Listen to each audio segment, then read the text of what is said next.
Vamos lá, estamos começando mais um episódio do nosso podcast Saia da Gaiola. Estou com uma pessoa muito especial aqui hoje, que já tem uma jornada aqui comigo, que eu aprendi a admirar, que eu tenho acompanhado o crescimento, a evolução dela.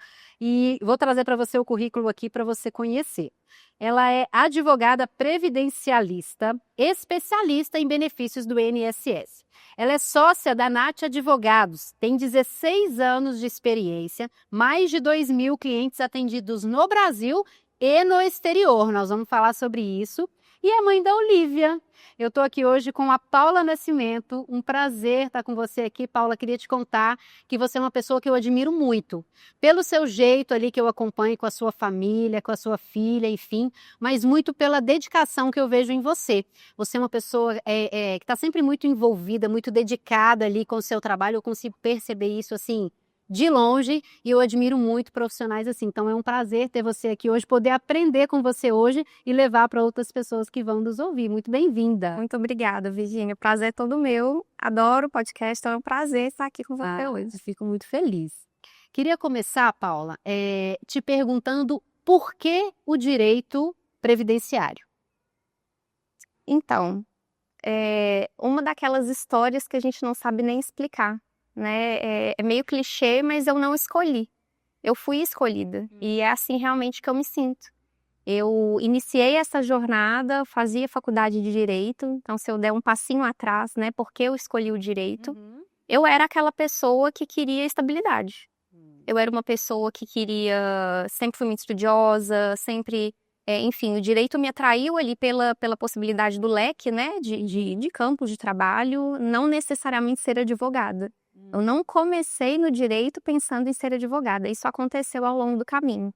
Eu pensava, quero ser uma servidora pública, quero ganhar bem, quero ter tranquilidade na minha vida. Acabei seguindo um caminho totalmente oposto. Sim. Mas foi o que a minha jornada acabou me levando. Então eu tive um convite, que é uma história engraçada. Eu fui convidada por um vizinho que era advogado. A gente estava falando sobre essa história aqui. Ele era do direito previdenciário? Ele já era do direito previdenciário. Eu não fazia estágio, eu estava no 6º período da faculdade de Direito.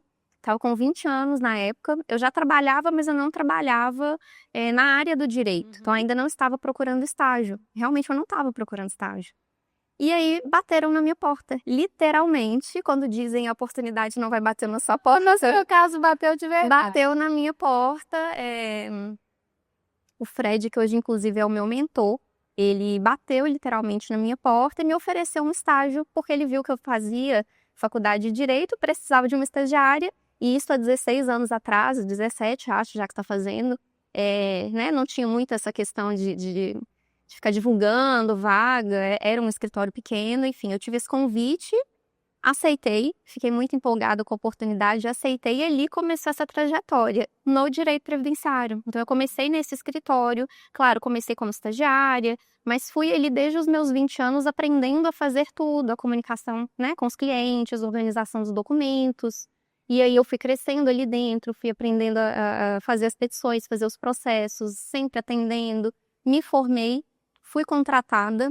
Nessa época o Fred já não trabalhava mais no escritório. Eu fiquei lá nesse escritório por 11 anos. Nossa. E aí, por um certo momento, eu pensei, foi meio que a minha veia ali do vou ser servidora pública, ganhar bem e ter estabilidade. Eu fiz isso dentro desse escritório, Certo. onde eu fiquei por 11 anos. Mas ali alguma coisa começou a acontecer e a mexer comigo e a querer sair dessa zona de conforto, exatamente. E o que foi que fez você mexer e ter esse olhar ali? Então, como eu disse, eu fiquei 11 anos. Eu diria que os últimos 5 já começou a crescer em mim a vontade de fazer por conta própria.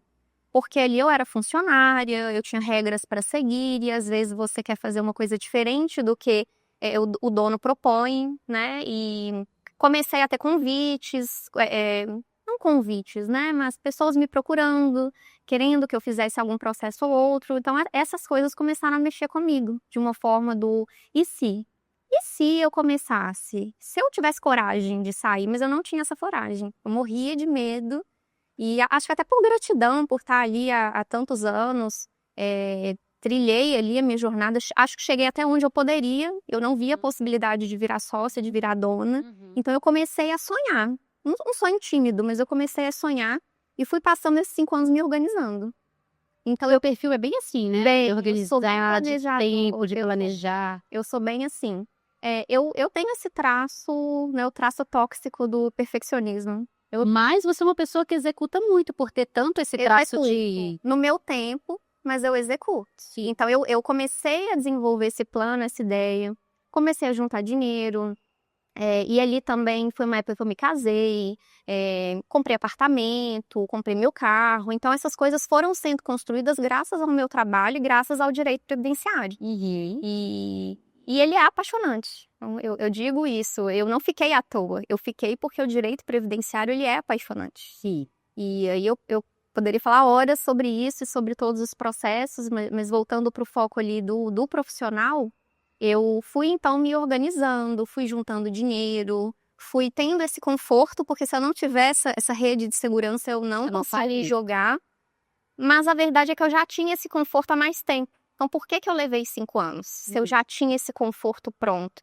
Eu tinha muito medo. Eu tinha ali uma dificuldade mesmo, real, de me jogar numa coisa completamente nova, né? De sair da zona de conforto, encarar o mundo lá fora. E também quando você fala com as pessoas mais próximas, as pessoas também não te dão muito incentivo. Elas desencorajam. Exatamente. Então, às vezes eu falava com alguns amigos próximos ou algum familiar, minha mãe ou marido, por mais que eles acreditassem 100% no meu potencial, ninguém virava para mim e falava assim, não, vai lá, você tem que sair do seu emprego, vai lá, pede demissão. Ninguém me falou, vai lá e pede demissão. Então, eu tive que criar essa coragem. Mas essa coragem também não veio do nada. Como eu disse, eu casei, eu construí ali a minha família e eu engravidei da minha primeira filha. Eu tava com 31, agora fugiu, eu tava com 31, se não me engano, engravidei da minha primeira filha, isso foi em 2019, então antes da pandemia. Antes da pandemia. Antes da pandemia. Eu engravidei da Isabel, então era uma menina, era a Isabel, a gente já tinha todos os sonhos, todos os planos, compras, enxoval. Porém, em algum dos exames, nós tivemos aquela notícia que nenhuma mãe, nenhum pai quer receber. Nós tivemos uma notícia de que ela teria alguma anomalia, que ela teria algum tipo de síndrome, ela tinha uns indicadores ali no ultrassom de que ela poderia ter alguma deficiência, ou alguma síndrome, algum tipo de transtorno. E ali foi a primeira vez que o chão abriu embaixo dos meus pés, porque eu, uma pessoa tão controladora, tão certinha, com tudo tão planejado, formar, arrumar emprego, casar, comprar apartamento, ter filho, tava tudo seguindo o script. Eu tinha esse script, né, sendo desenvolvido, bem desenvolvido. E ali com a Isabel, me tirou totalmente da minha zona de conforto, das minhas prioridades. Então eu vivi muito intensamente, foram quase 6 meses. Vividos muito intensamente, aquela incerteza, porque a gente fez uma biópsia, descobrimos que ela tinha uma síndrome monossomia do cromossomo X, ou seja, ela só tinha o cromossomo X, não tinha o Y ou o segundo X. Então, só mulheres que possuem essa síndrome. E todos os médicos me falavam assim, Paula, não é uma síndrome muito grave. Não é como aquelas que a criança vai ter uma deficiência nítida, que não vai se desenvolver, que vai...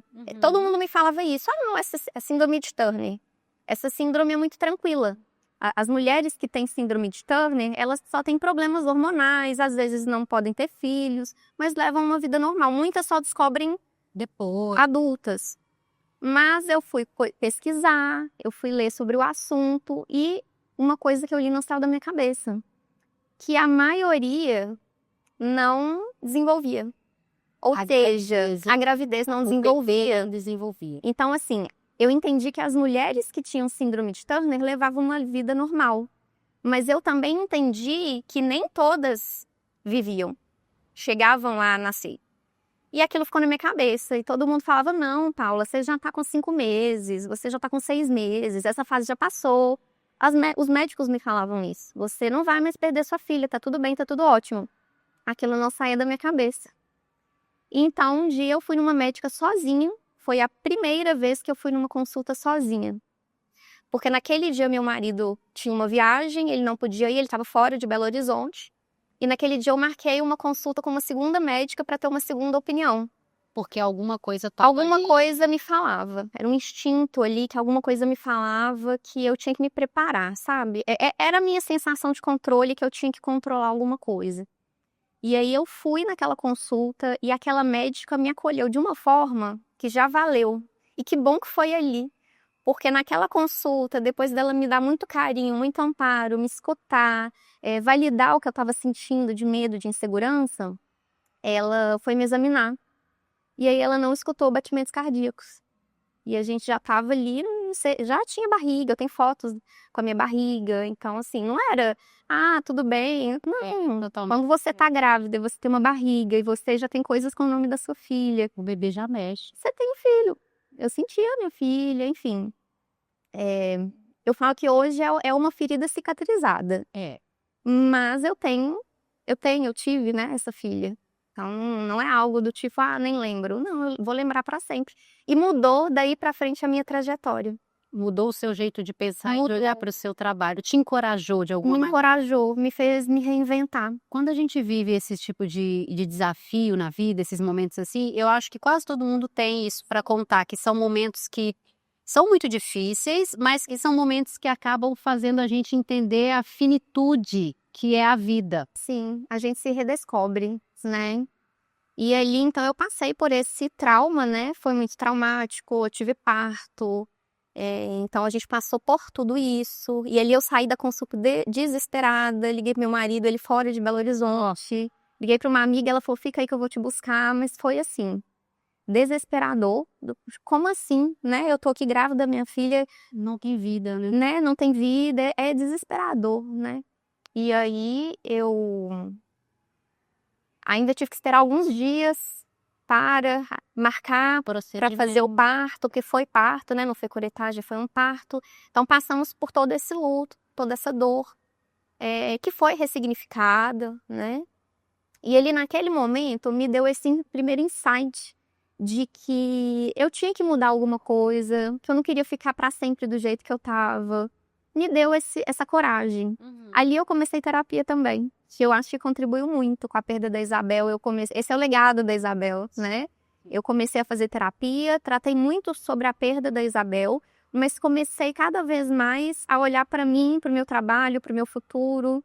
E ali com a terapia eu criei essa coragem. Então no final daquele ano, que isso aconteceu no meio do ano, no meio do ano foi quando eu perdi a Isabel. Em dezembro eu pedi demissão. Depois de 11 anos de trabalho, com um salário, né, com rendimentos que eu não imaginei que eu ganharia um dia.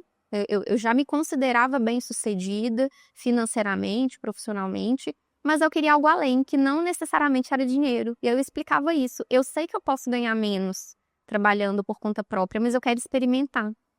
Então, assim, eu tenho um ritmo diferente, eu não queria aquela obrigação de todo dia estar às 9 horas no escritório.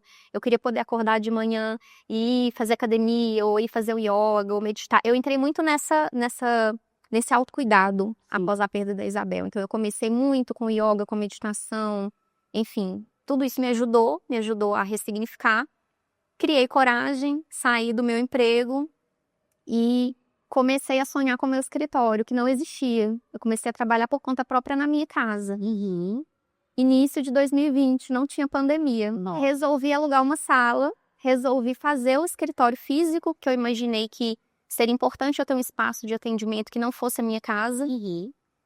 E aí, o meu escritório abriu durante a pandemia. Nossa. Na contramão do mundo, o meu escritório cresceu quando todo mundo estava fechando ou encolhendo. Eu estava abrindo. Não redoou, você manteve. Não, eu falo que ali era somente eu. Eu comecei e fui progredindo, os clientes foram chegando.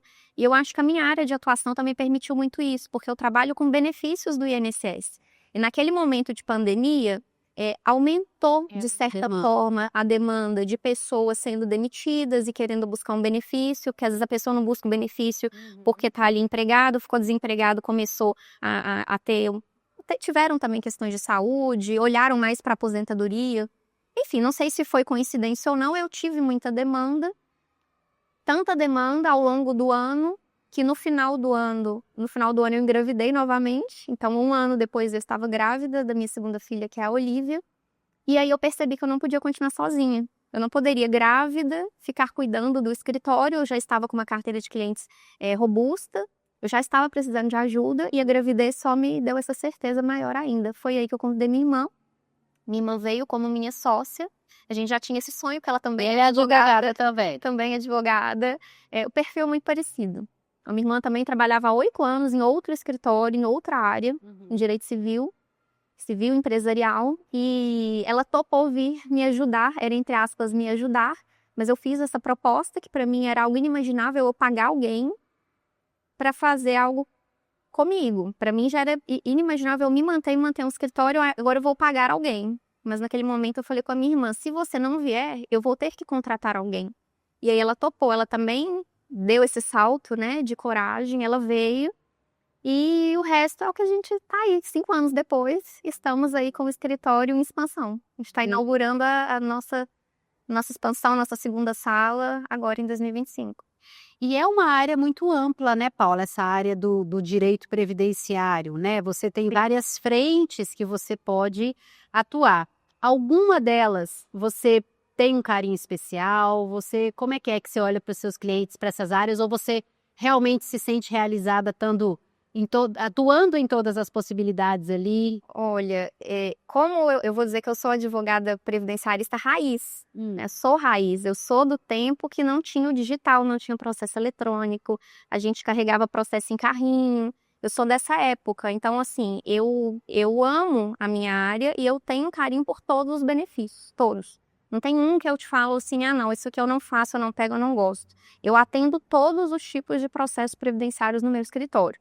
Claro que alguns a gente tem, né, tem o carro-chefe, tem demandas maiores e tem os que raramente aparecem, mas é orgânico, né? Então, o que aparece.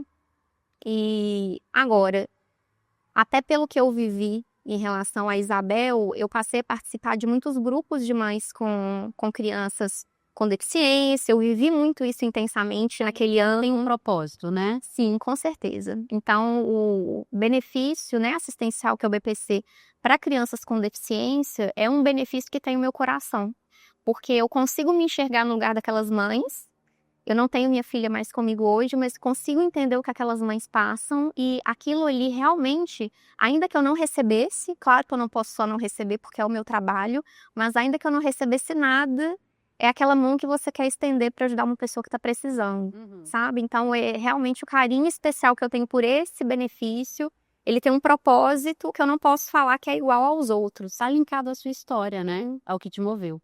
Sim. E, Paula, você falou que é uma advogada raiz aí, que, né, eu fiquei imaginando carregar processo no carrinho mesmo? Carrinho, sabe? Tipo carrinho de sacolão, aquele carrinho que punha naquilo e aquela vovozinha vai no sacolão e enche o carrinho com fruta.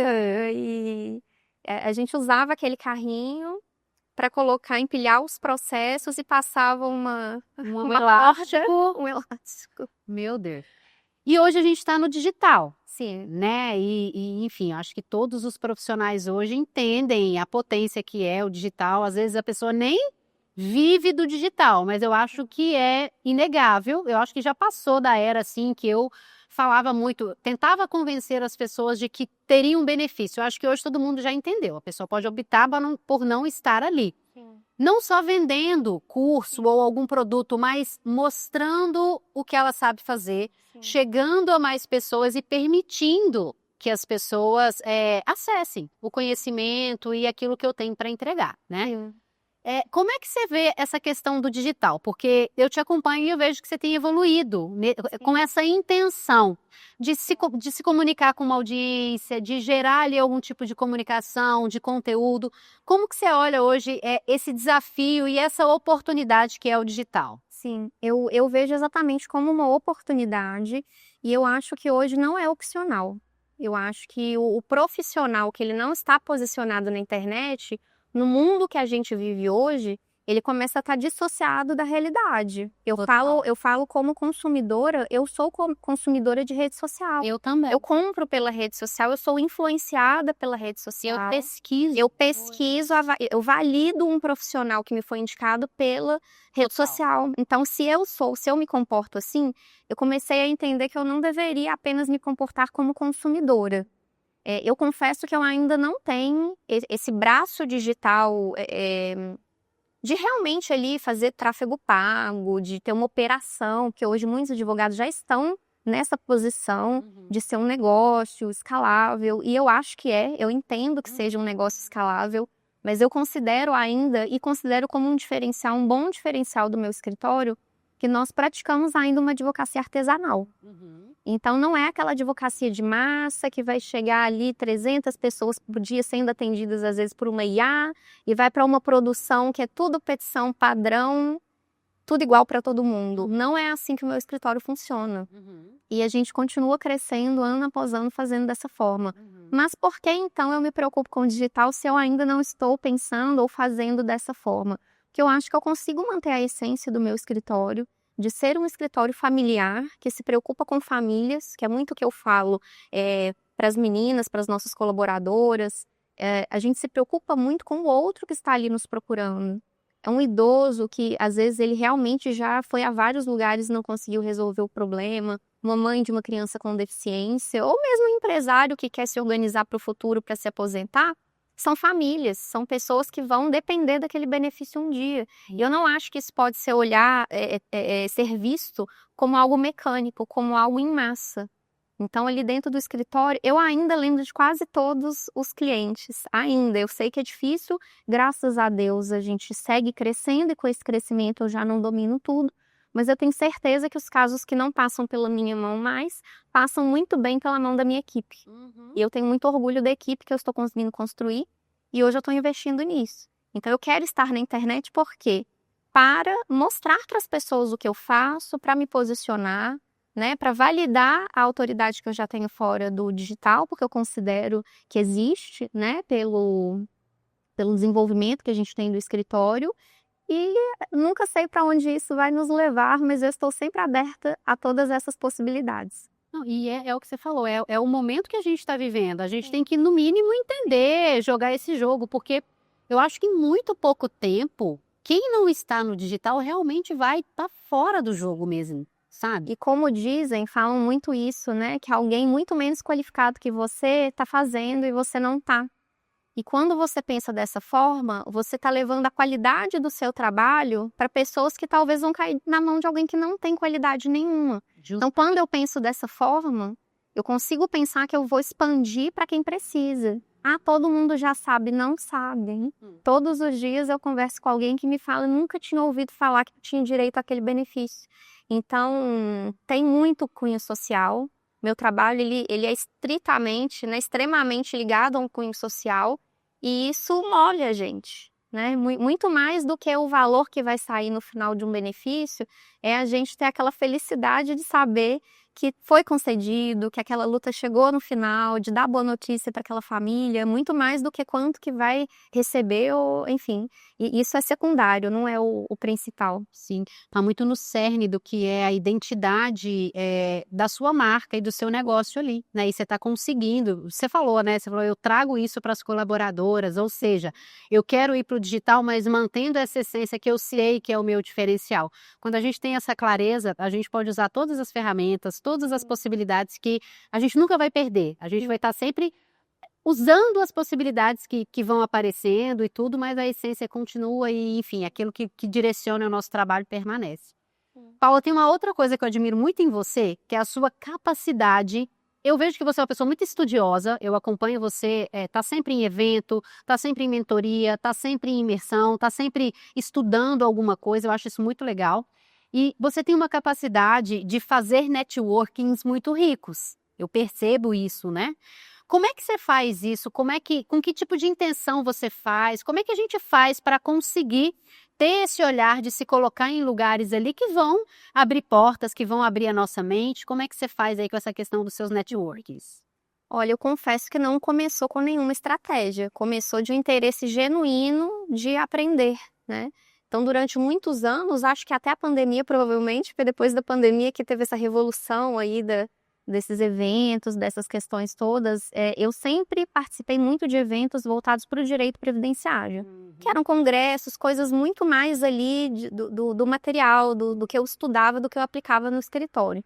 E com o passar do tempo, eu comecei a entender que eu já sabia demais daquilo, né? Também eu tô com 16 anos de carreira, então não sei tudo, é óbvio, a gente nunca vai saber tudo, a legislação muda o tempo todo, eu tenho que me atualizar, e eu estou sempre me atualizando. Então, eu nunca perco esse braço da atualização no ramo do direito previdenciário, do direito material. Porém, e até por estar em movimento, eu comecei a perceber esse movimento de que não bastava apenas eu saber só sobre o direito previdenciário. Eu tinha que saber me comunicar melhor, eu tinha que saber um pouco mais sobre marketing, eu tinha que saber um pouco mais sobre gestão do meu escritório, ferramentas de inteligência artificial, e cada uma dessas questões foi me levando para um lugar diferente. Hoje o ramo jurídico, ele nos permite ter um pouco de tudo isso dentro dos próprios eventos da área do direito. Então, frequentemente, eventos que eu vou, eles são do direito, mas com esse olhar de marketing, com esse olhar de inteligência artificial. Mas eu gosto muito de não ficar presa, a gente fala, na bolha da advocacia. Então, de vez em quando, você, né, deve me ver em eventos que não tem nada a ver com o direito. Eu estou conectada com pessoas de outras áreas, de outros segmentos, que eu acho que é extremamente rico, porque aí eu vou ouvir histórias, problemas que talvez a pessoa de outra área tenha um problema que ela já resolveu, que é um problema que eu estou vivendo hoje. Que ele não é sobre o que você faz, não é sobre o fim em si do trabalho que eu apresento, mas às vezes como fazer isso, como lidar com uma situação, vai ter alguém de outro lado que sabe, né? E aí é algo que eu amo, né? Claro, eu não posso só ficar dentro, né, de eventos e de mentorias, mas eu estou sempre que possível participando de mentorias, e sempre agrega, né? Não acho que é mais do mesmo, a gente sempre aprende alguma coisa nova. Eu não sou extremamente executora, como a gente falou no início, eu executo, mas eu tenho o meu tempo. E eu não acho também que começar a fazer tudo sem filtrar, sem pôr a sua identidade, também é algo inteligente. Porque isso também pode ser um caminho para o fracasso. Então, eu aprendo muito, eu filtro muito, eu guardo algumas ideias e eu entendo o momento que eu tô e onde que eu preciso melhorar naquele momento. E isso me abre portas, eu conheço pessoas incríveis, eu faço parcerias incríveis, eu ampliei, né, meus negócios através de parcerias. Então, hoje, grande parte dos meus clientes são de indicação ou são de parcerias, que nada mais são do que indicação. Né? Outros profissionais, outros advogados que me recomendam porque sabem que eu dou conta daquele serviço. Acho que é isso, admiram, né? E você trouxe uma visão que eu acho que é um ponto-chave, assim, que eu vejo muito profissional pecando. A gente fica dentro da bolha. Eu sou advogada e eu vou cada vez mais estudar mais sobre direito previdenciário. Aí daqui a pouco eu tenho 10 cursos na área de direito previdenciário. Mas se eu te pergunto se você sabe alguma coisa de vendas, você não sabe. Exatamente. Marketing, você não sabe. Conteúdo, você não sabe. Gestão de pessoas, você não sabe. Inteligência artificial, você não sabe. E eu falo que hoje a gente nunca... Eu falo por mim assim, se fosse para eu empreender há 10 anos atrás, eu não teria sucesso. Porque eu ia depender de contratar uma sala, um espaço físico, e eu ia depender de ter um anúncio numa revista, de ter um anúncio na TV, o investimento ia ser absurdo e eu não ia conseguir. Hoje eu tenho o YouTube, eu tenho uma rede social, eu tenho o Instagram, eu tenho uma parceria, eu tenho um monte de imersão, eu tenho um podcast. Sim. Né? E eu posso alcançar muitas mais pessoas, ficou muito mais democrático. Sim. Porém, todas essas possibilidades exigem que eu entenda de um negócio de fato. Sim. Eu venho do corporativo, fiquei quase 15 anos lá, eu trabalhava em grandes multinacionais, era maravilhoso, porque eu precisava de alguma coisa do comercial, me dá o relatório, vinha prontinho na minha mão, fala tal coisa com o cliente, vinha prontinho na minha mão, Sim. ó, RH, quero fazer e trazer pronto para mim. Hoje, dentro da minha empresa, eu preciso conhecer de vendas, de financeiro, que eu tenho uma preguiça. Problemas mudam, né? Mais de umas mil. Mas eu tenho que olhar para isso. Sim. O profissional hoje que quer usufruir de todas as possibilidades que a gente tem, e eu falo que é a melhor era que a gente está vivendo, que bom que eu vivo essa era, Mas tem que aprender. Não adianta ficar só aí. E quantos profissionais resistentes, inteligentíssimos, igual você falou, dando espaço para pessoas menos capacitadas terem voz. Sim, Então, eu acho que isso aí é um fio da meada, assim, que é um grande diferencial para você também. Você se colocar como um aprendiz não só de direito, né? Mas de outras áreas que são fundamentais também. E quais foram as portas assim que mais se abriram para você, né? Eu vi que você estava dando uma palestra para o pessoal de Portugal, não foi isso? sim. Uma Pois coisa é. internacional, assim. Isso é. veio desse seu network? Veio, mas também já era algo que eu já tinha trabalhado, porque surgiu. Então, como a gente vai sendo indicado, os clientes vão nos recomendando e, vamos dizer, do nada, né, apareceu uma pessoa com um problema envolvendo, né, o previdenciário internacional, uma brasileira que residia. Eu tive um caso nos Estados Unidos, depois tive um caso em Portugal, e isso começou a aparecer esporadicamente, uma em Londres, uma na Holanda. Então eu comecei a atender uma comunidade internacional, despretensiosamente, não é o meu carro-chefe. Mas isso também me abriu portas, porque sabendo dessa área e conseguindo transitar, né, desde aquele benefício né, assistencial até um planejamento internacional. Então eu recebi um convite de uma amiga advogada que teria, né, um evento em Portugal, junto com outras advogadas, para falar para brasileiros, né, que vivem em Portugal sobre vários temas jurídicos, e ela queria uma pessoa do previdenciário. Eu fui convidada. E mais um desses desafios, né, uma oportunidade, como a primeira que eu mencionei, uma oportunidade que bateu na minha porta, mas eu acho também que a gente tem que saber aproveitar as oportunidades, né? Tem que ter um pouco ali de desprendimento, de coragem, que eu poderia ter falado que eu não tenho tempo, porque eu tive que montar uma palestra, não estou preparada, estou com medo, não tenho tempo, tenho que montar um material, porque eu não ia fazer de qualquer jeito. Não foi presencial, o evento era presencial. Foi online. Eu palestrei online, não foi possível. Ou foi uma palestra mesmo, dentro de um evento? Foi uma palestra dentro de um evento.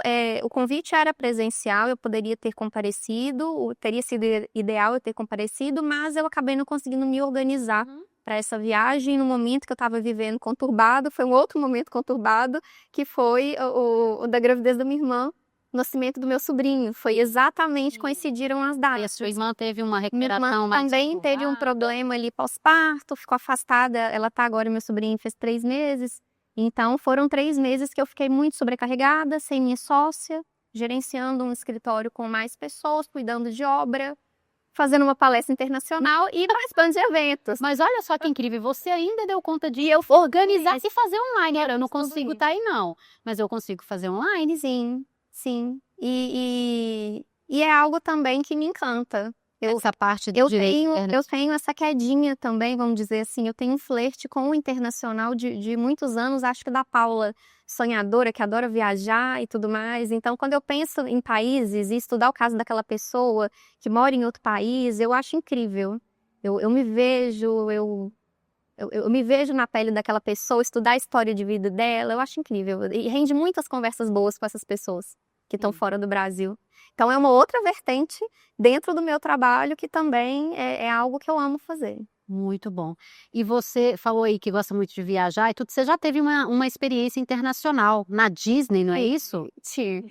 Como é que é aí? Mas tipo assim, você foi estudar o que na Disney? Então, eu participei de um programa que a Disney tem, que é de intercâmbio para estudantes, para universitários. É Work and Travel. Então a gente passa as férias lá na Disney, a gente trabalha. Então não fui para estudar. É um programa de férias em que as pessoas, universitários de todo mundo, vão para trabalhar na Disney. Não, esse é o maior networking que você já fez na vida, né? Exatamente. Então, assim, eram universitários, a gente morava em condomínios com pessoas do mundo todo. E isso é incrível, eu acho a sacada da Disney, e aí Disney é um caso à parte, né, de empresa, de companhia, porque dessa forma, além, né, da gente ter essa cultura, essa experiência, o cliente deles vai ter acesso a pessoas que falam todos os idiomas. E a gente tinha plaquinha identificando que eu falava inglês e português. Você teria um falando espanhol, outro falando japonês, enfim, tinha de tudo, é incrível. E aí eu me conectei com essas pessoas também. Tem pessoas que eu converso até hoje de lá, né, que eram americanos, pessoas aqui da América do Sul, do Peru, uma grande amiga. Então, assim, é incrível, eu tive essa vivência também. Mas não foi algo que simplesmente caiu no meu colo também. Oba, eu vou fazer um intercâmbio. Eu tive que planejar, eu tive que convencer minha mãe a financiar, com a condição de que eu devolveria. Então, eu não fui só para passear. Muitas pessoas foram só para passear, não estavam nem um pouco preocupadas com o turno de trabalho nem nada. Eu agarrei essa oportunidade como oportunidade de fazer o intercâmbio, de ir para o exterior que eu nunca tinha ido, mas tive que ter toda essa disciplina. Então, acho que isso me ajudou demais, né? Se tem algo que eu posso falar, né, para às vezes o empreendedor que está ouvindo, que não adianta só a gente ter coragem e fazer as coisas no susto. Eu acho que com planejamento, com disciplina, a gente transforma esses sonhos que parecem tão distantes em realidade. Porque eu fiz isso ao longo da minha vida. É real, sabe? Quando a gente fala de empreendedor, a gente está falando muito de pessoas que sonham. Sim.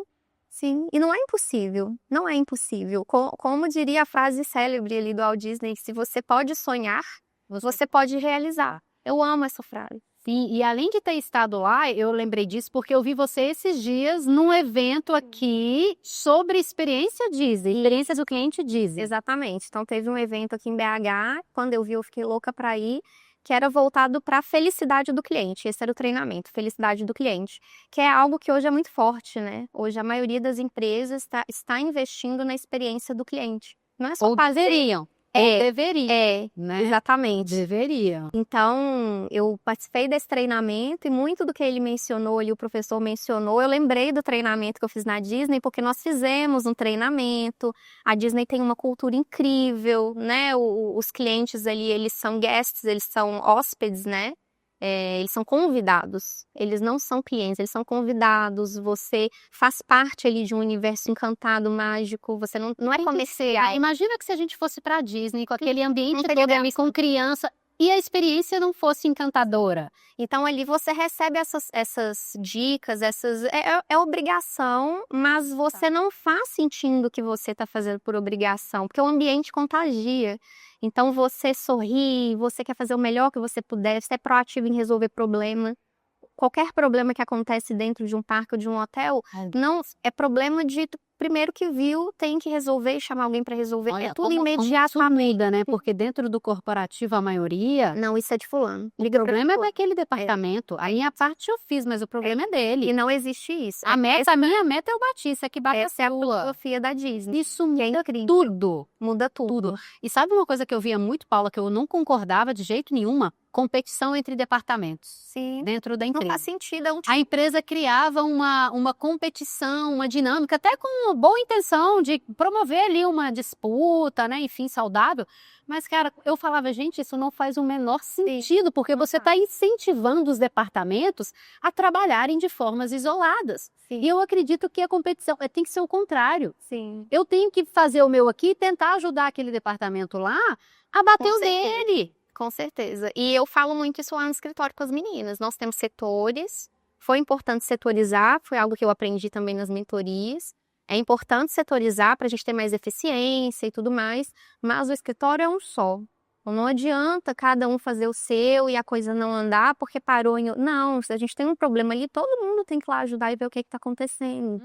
Claro, né? Todo trabalho tem problemas, trabalho é trabalho, mas essa filosofia de encantamento do cliente, né? Do cliente ser o centro, o cliente é o foco, não é o produto, é o cliente. Não é fazer tudo que o cliente quer, não é isso. Mas é encantar, é a pessoa sair dali feliz, da pessoa sair dali te elogiando, te indicando, te recomendando. O melhor marketing de todos é esse. É um marketing onde a gente serve e onde a gente ouve o nosso cliente. A gente ouve muito pouco o nosso cliente. Uma coisa que me impactou muito lá no Fire, que eu tive, né, esses dias atrás, é essa visão de que era uma palestra sobre redes sociais, geração de conteúdo, e a pessoa trouxe, olha só, isso daqui não é uma vitrine. E eu falei, opa, eu vou ter que mudar isso, porque eu falo que isso daqui é uma vitrine. Isso é uma vitrine, as pessoas vão te avaliar por ela, tem que trabalhar, tem que pensar. E a pessoa falou, é uma vitrine, porém, ainda é uma rede social. Sim. E mesmo que a gente não esteja falando de uma rede social, quando a gente está falando de cliente, a gente tem que ouvir o cliente. O que a gente quer fazer? Falar e falar. E aí, eu até gravei um conteúdo sobre isso também. A pessoa tem aquele trabalho todo de gerar um conteúdo e tal, e ela gera o conteúdo, posta, e ela fala, graças a Deus, eu postei, tô livre. E aí ela falou, não, quando você posta, tá só começando. Sim. Porque quando você posta, você tem que ver se deu certo, se não deu, se as pessoas gostaram, se entregou o que você queria, se as pessoas entenderam. Você tem que avaliar o que você falou, ou seja, a gente tem que avaliar os nossos resultados. Sim. E você tem que ouvir o seu cliente. E ela falou assim, olha, a pessoa quando comenta na nossa rede social, a gente tende a fazer isso. A gente vai lá naquele coraçãozinho e curte o comentário. Resolvi, já interagi. Não, cara, comenta, devolve uma pergunta para aquela pessoa, gera o relacionamento, porque senão você tá achando que você finalizou quando você postou e quando você posta, o jogo tá só começando. Isso virou uma chave danada para mim, sabe assim? Exatamente. A gente tem que ouvir muito o nosso cliente, servir muito o nosso cliente. E aí passa muito por essa questão, né, de querer realmente que ele saia satisfeito. Sim. Eu acho que o desafio hoje, eu acho que qualquer empreendedor que começa a crescer e começa a ter que delegar, passa por esse desafio de eu sei fazer isso. Mas será que, não sendo eu, a outra pessoa vai saber fazer? E isso é uma grande dor que eu vejo. Sim. E eu queria trazer esse gancho para você. Empreendeu, teve coragem, né? Contou toda essa jornada pra gente. Quais são os desafios ali de agora ter o seu próprio negócio? Acorda, vai na academia, faz o horário que quer, mas e aí? Como é que tá? Então, agora a gente fala assim, né? Coitada, alguém conta pra ela que ser a própria dona do seu negócio não é acordar tarde pra academia, trabalhar a hora que quer e tá tudo bem. Não, não são flores, pelo contrário. E eu acho que todo empreendedor, uma hora cai essa ficha, né? Porque tem essa transição também do sou empregado, sou empreendedora e agora eu sou empresária, eu sou dona de um negócio. Porque ainda quando você é empreendedor, tudo depende de você. Não é um empreendedor que está sozinho, que tem um ajudante, tudo passa por ele. Então, se ele quiser trabalhar só na hora que der ou de qualquer jeito, ele já talvez não tenha muito sucesso.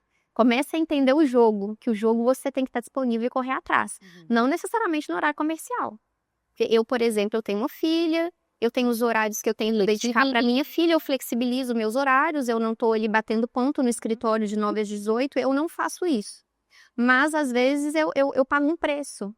Porque, às vezes, é um horário que eu estou com a minha filha, mas que eu estou preocupada respondendo um WhatsApp ou um telefonema, à noite, 11 horas da noite, eu estou lembrando de um caso. Então, assim, que é diferente de quando você é empregado e deu sua hora, você vai embora e você não leva problema nenhum para casa. Bateu o ponto, acabou, né? O empregado não vai para casa pensando nos problemas dos clientes. Muito difícil. Muito difícil mesmo. Agora, você como empreendedora ou você como dona de um negócio, de um pequeno negócio, que é o meu caso, a gente já começa a ter esse nível de preocupação que eu ainda estou aprendendo a lidar com ele. De organizar melhor a minha gestão de tempo, porque são muitos pratinhos, né? Então, eu sou mãe, eu sou esposa, eu sou advogada, eu sou uma mulher que precisa de cuidados, né? Que foi onde eu mais pequei recentemente, porque você tá sem tempo, você corta o quê? Prioriza eu tudo. cortei tudo que era meu. Então, eu comecei a cortar tudo que era pro meu bem-estar. Eu parei com a terapia, eu parei com a minha nutricionista, eu parei com a minha academia, eu não estava fazendo nada pra mim. E aí, uma hora a conta chega. Aí é médico, é remédio, é tratamento, é o que é que tá acontecendo, é queda de cabelo, é insônia. Tá tudo errado. Então, acho que esse é um desafio que quem tá nesse meio vive. E são essas dores que, quando eu vou para esses eventos, vou voltar lá na sua pergunta anterior, esses eventos me reabastecem de mim mesma, da minha motivação. Eu vejo que os problemas que eu tenho, tão pequena, eu vejo uma pessoa que eu admiro, tão grande, e ela tem exatamente os mesmos problemas que eu. E isso virou uma chave muito importante para mim. Há 2 anos atrás, se não me engano, que eu conheci uma pessoa muito grande, que hoje é minha amiga, e ela tinha problema. O poder do seu network, hein?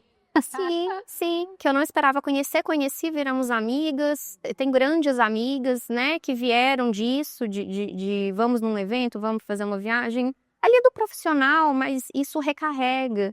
É importante a gente ter com quem dividir esses problemas, né, cada um tá passando por um momento e às vezes pode dar uma palavra de apoio, que muitas vezes o nosso círculo social não consegue suprir. Então, coitado, né, não adianta eu querer extrair isso de algum amigo, do meu marido, dos meus pais. Tá num outro eles estão eles estão em outra realidade, em outra profissão. Sim, o tamanho é seu. Então, quando eu me cerco dessas pessoas que estão com essa mentalidade, eu consigo me reabastecer e tomar decisões que talvez a minha rede de apoio pessoal não consiga. Então, eu acho que isso também é uma sacada, né, de de você não só sair da sua bolha de convivência, mas você ter acesso a ideias que você não teria, você ter um apoio, um amparo que você não teria. Isso te dá uma coragem, uma ousadia de, poxa, ela conseguiu chegar lá. E às vezes alguém fala que você tá doida? Não, isso aí nunca. Porque às vezes eu brinco, porque eu tenho sonhos ambiciosos, Claro. sempre tive. Claro. Ah, porque eu quero passar as férias não sei onde, meu marido ri. Eu falo, por que você tá rindo? Um dia a gente vai. Porque eu acredito de verdade. Claro. Assim, poderia ir hoje? Poderia, mas não é o meu foco. O meu foco hoje é continuar no jogo, fazer o meu negócio crescer, gerar emprego. Então tudo isso tá acontecendo. Sim. Para a gente finalizar, Paula, eu queria te fazer uma pergunta. Eu nem sei se você é especialista nisso, mas talvez você tenha um pouco um nível de conhecimento maior assim. Voltando para o digital, e aí falando em advogados, existem algumas regras, Existem. né? Porque eu sei que tem algumas profissões que existem algumas limitações, algumas regras que precisam ser seguidas para que a pessoa atue no digital. Eu queria que você falasse um pouco sobre isso dentro do conhecimento que você tiver. Sim, a OAB, ela tem, né, a gente tem um código de ética que ela proíbe que a gente faça uma divulgação com a finalidade de captação de clientela. Então, eu não posso expor comercialmente, eu não posso assim, vem cá, vem no meu escritório, promoção, enfim, postar resultado. Então, é vedado pelo estatuto, né? É vedado que a gente faça autopromoção. Então, é vedado que a gente fique mostrando coisas, é vedado que a gente mostre alvará, depoimento de cliente, tudo que vá para autopromoção com a finalidade de captação é entendido como indevida. Mas já houve muita flexibilização, né? A gente teve um provimento mais recente, né, nesses últimos anos, que teve que normatizar, porque tá todo mundo fazendo. Eu ia falar isso uma hora. Será que você acha que isso vai evoluir? Porque as coisas estão evoluindo. Eu acho que vai, até porque é difícil esse controle, porque eu vejo pessoas fazendo tudo isso que eu te disse que não pode fazer. Eu vejo advogados fazendo, médicos também têm essas limitações que também foram flexibilizadas, a advocacia também flexibilizou. Então, nós podemos postar conteúdo informativo, né? Então, a gente pode fazer, a gente pode aparecer, a gente pode participar de evento, dar palestra, enfim. Eu não posso chegar lá, né, realmente num vídeo falando para a pessoa comprar, né, o meu serviço. Isso não é permitido, mas eu tenho realmente convicção de que com o passar dos próximos anos, não sei em quanto tempo isso vai acontecer, mas eu acho que não vai ter como controlar muito mais. Eu só espero que isso não banalize, né, a profissão, que infelizmente tem muito isso nos Estados Unidos, a gente vê até alguns filmes, umas séries, é quase uma caricatura, né, com o rosto do advogado no outdoor e tipo, sua indenização aqui, essas coisas assim, eu acho um pouco de mau gosto, é meu gosto pessoal, né? Sim. Mas eu acho que daqui a alguns anos vai ser, não necessariamente um outdoor, mas eu acho que a gente vai ter mais flexibilização, sim. Acho que sim. E eu queria que você finalizasse falando para profissionais que estão nos ouvindo. Não só os profissionais do direito, mas profissionais no geral. Muita gente que às vezes tem o sonho de trabalhar com alguma coisa própria, tem sonho de fazer transição de carreira, ou às vezes tem um grande conhecimento ali, mas não se sente confortável em expandir isso, seja com uma rede de networking, seja com o digital, enfim. O que você acha, assim, com toda essa experiência que você tem aí, enfim, o que você falaria para essas pessoas que ainda estão na dúvida sobre o que fazer, que passo tomar? Eu diria, né, pela minha trajetória até aqui, eu diria que vale a pena, que não pode ser feito de qualquer forma, mas que vale a pena correr atrás daquilo que pulsa dentro da gente. Não espere ter as condições perfeitas, não espere ter o cenário perfeito, mas dê pequenos passos rumo à direção que você escolheu. A gente sempre sabe dentro da gente onde que bate mais forte, ou onde a gente está incomodado, né? Então, para quem está aí nessa dúvida, ou buscando um caminho, ou sem coragem, tem que ter coragem, tem que ter planejamento e tem que ter um pouco de ousadia também. Não é só coragem, tem que ter um pouquinho de ousadia, de enxergar além. E eu acho que isso vem muito dessa movimentação. Então, se coloque em ambientes diferentes, né? Esteja presente, o movimento, ele gera movimento. Então, eu diria isso. Acho que é uma fórmula que não tem como dar errado. Se você sabe o que você quer fazer, você se organiza para fazer isso, e você se cerca de pessoas com o mesmo objetivo, não tem como dar errado. Perfeito, eu também acredito nisso. E eu insisto em que a gente vive a melhor era para a gente empreender, para a gente fazer aquilo que a gente ama. Paula, muito obrigada, viu? Estou muito feliz, aprendi muito com você. Agradeço. E muito honrada de poder ter possibilitado que outras pessoas conhecessem um pouco mais da sua história. Quem quiser encontrar a Paula, vai te encontrar aonde? Qual o seu arroba? Onde você está? Meu Instagram é paulanascimento.adv. Temos também o nat.advogadas, que é o Instagram do meu escritório. E o prazer é todo meu, Virgínia, pela oportunidade. O prazer estar aqui falando com você, compartilhando um pouquinho da minha história. E muito obrigada. Vamos fazer networkings juntas. Vamos, vamos. Se você gostou desse vídeo, já aproveita para se inscrever aqui no canal, para você continuar recebendo aí as sinalizações, né, quando tiver uma entrevista nova. Compartilha com alguém, né, que você acha que pode gostar aí desse conteúdo e até o próximo episódio.